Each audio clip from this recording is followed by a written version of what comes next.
OEA han generado instrumentos y medidas de carácter normativo. Organizaciones y sobre todo ONGs, fundaciones y entidades de este tipo también han encarado iniciativas importantes desde el sector privado. Y en estas podemos mencionar, como ustedes ven en la presentación, la iniciativa que se llama EITI, la Iniciativa para la Transparencia de las Industrias Extractivas, EITI. Esta iniciativa promueve la transparencia en las industrias extractivas. Está implementado y está en ejecución en el Perú, por ejemplo, y Bolivia está encarando gestiones para ser parte de esta iniciativa. Esta iniciativa persigue que se transparente sobre todo la gestión y la transferencia de fondos al Estado en el sector privado y en áreas de industrias extractivas, es decir, petróleo, minería, etc. Otra iniciativa importante es la iniciativa STAR, bajo auspicio del Banco Mundial y Naciones Unidas. Esta iniciativa tiene por finalidad fortalecer, promover la capacidad institucional de todos los países que son parte de la Convención de Naciones Unidas en el ámbito de recuperación de activos. Nosotros somos parte de esta iniciativa a partir del año 2009. Tenemos, a raíz de esta iniciativa, conformado un grupo de trabajo interinstitucional en el Ministerio de Transparencia, del cual son parte varias entidades que trabajan en el tema de investigación de casos de corrupción, y diremos en este ámbito que nos ha servido para incorporar de manera definitiva y en consonancia con la ley Marcelo Quiroga Santa Cruz medidas específicas que nos van a permitir recuperar activos provenientes de casos de corrupción. Ahora hablemos de cómo los delitos de corrupción son o han sido incorporados en los códigos penales o en la legislación interna de los países del área latinoamericana. Ustedes verán en la presentación acá que la corrupción o los delitos de corrupción pública han sido incorporados en los códigos penales de los países que nos circundan y del área. Pero ¿cómo han sido incorporados o bajo qué tipificación, bajo qué catálogo han sido incorporados en los códigos penales? Por ejemplo, en Brasil, Argentina, Colombia, Venezuela, Cuba y Ecuador, estos delitos se conocen como delitos contra la administración pública. En Chile y México se conocen como delitos cometidos por empleados públicos en el ejercicio de sus cargos. En Costa Rica se conocen como delitos contra los deberes públicos. En Paraguay se conocen como delitos contra el ejercicio de las funciones públicas. Ahora veamos las agencias anticorrupción. Cada país, y esto también en consonancia con la aplicación de los instrumentos internacionales anticorrupción que piden que un país establezca un órgano especializado que encare políticas tanto en prevención como represión de la corrupción. Los países han ido estableciendo oficinas, agencias u organismos específicos para luchar contra la corrupción. Diremos que a nivel latinoamericano, estas son las agencias. Ustedes ven aquí un listado que señala cuáles son las oficinas anticorrupción más importantes, tanto en Argentina, Brasil, Paraguay, Colombia, Bolivia y el resto de países que nos circundan. Estas agencias anticorrupción, estas oficinas, en algunos casos tienen nombres específicos, fundamentalmente trabajan en prevención y control de la corrupción. En algún caso trabajan en represión de la corrupción, pero en el área latinoamericana el modelo a seguir es fundamentalmente el hecho de que se apunte fundamentalmente a prevención de la corrupción. Finalizamos ahora en este ámbito hablando de la promoción de la lucha contra la corrupción a nivel global. Existen ONGs, fundaciones a nivel internacional que también trabajan en apoyar la lucha contra la corrupción.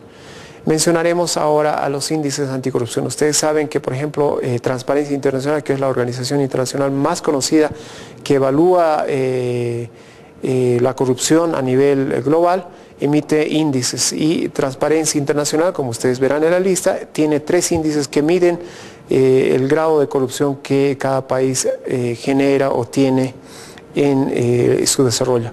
Asimismo, en otro ámbito y por parte de otras organizaciones internacionales y organismos internacionales, también tienen y elaboran y generan y producen índices específicos. Podemos mencionar, ustedes ven en la lista, en la presentación, el Banco Mundial tiene un índice también específico. A nivel latinoamericano tenemos lo que se llama el Latinobarómetro, elaborado, promovido por la Corporación Latinobarómetro de Chile, una ONG de Chile. Asimismo tenemos otro índice anticorrupción a través de Gallup, una encuestadora a nivel mundial, e iniciativas de índices anticorrupción a nivel nacional. Podemos mencionar el caso de México, el caso de Colombia y el caso de un índice específico que mide transparencia en el presupuesto, es decir, en la gestión presupuestaria de cada país. Este índice se llama Índice Latinoamericano de Transparencia Presupuestaria. Ahora vayamos a ver cuáles son los organismos internacionales que trabajan apoyando, coadyuvando en generar iniciativas y políticas y medidas específicas en el ámbito de lucha contra la corrupción. Ustedes tienen en la presentación un listado de las entidades. Tienen también, para que ustedes puedan acceder a ellas, el sitio web en el cual pueden encontrar. Pueden mencionar entre las más importantes el GAFI, el GAFI-Sud, Naciones Unidas a través de la agencia específica que promueve la aplicación de la Convención de Naciones Unidas, el Consejo de Europa, la Interpol, la policía especializada, pero que también tiene una oficina específica que trabaja en temas de corrupción, la OCDE, que también es otra iniciativa que trabaja, otro organismo internacional que trabaja en la iniciativa. Finalmente, para concluir, debemos hablar de ONGs, fundaciones que también apoyan desde el sector privado a la lucha contra la corrupción. Entre las más importantes podemos mencionar, y está en la presentación, en el listado que ustedes ven, a IMOLIN, que trabaja sobre todo en lavado de activos, el Instituto Basel, con sede que trabaja fundamentalmente en dos ámbitos: recuperación de activos y lucha contra la corrupción. Ustedes tienen a disposición el sitio web en el que ustedes pueden encontrar información de estas instituciones u organismos internacionales que trabajan en la lucha contra la corrupción. Otros organismos que también trabajan en este ámbito son la Corporación Global, la UNICOR, la Asociación Internacional de Agencias Anticorrupción y otras entidades que ustedes pueden encontrar en la lista que ustedes tienen, que pueden ver. Culminaremos con presentando a Finlandia y cómo este país adoptó políticas anticorrupción. Ustedes saben que a través sobre todo de los índices índices anticorrupción que genera Transparencia Internacional, Finlandia y Dinamarca son los países que tienen menos casos de corrupción. ¿Por qué? Hemos encontrado en el sitio web del gobierno finlandés la explicación, es decir, por qué ellos conciben que Finlandia tenga los menores índices de corrupción. Fundamentalmente porque, y estas son las características o elementos más importantes, este país no tiene delitos, en su Código Penal no tiene delitos específicos de corrupción. En más de un siglo no tiene, y no se modificó esta legislación, no tiene agencias anticorrupción específicos. Por otro lado, este país cuenta con normas de gobierno muy consolidadas, es decir, una administración pública con una carrera administrativa fuerte, el servidor público es remunerado de manera adecuada, hay una cultura muy arraigada de transparencia y de decisiones en pro de los intereses colectivos, etc.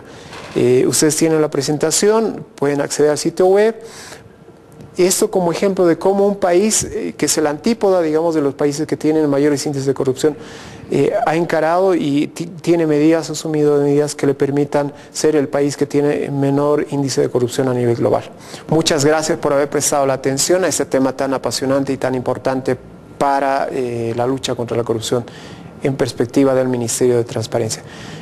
Quiero invitarles a la continuación de los cursos posteriores la semana siguiente, y asimismo quiero recalcarles que este es el tercer curso del módulo Transparencia en la Gestión Pública. Muchas gracias y me despido de ustedes.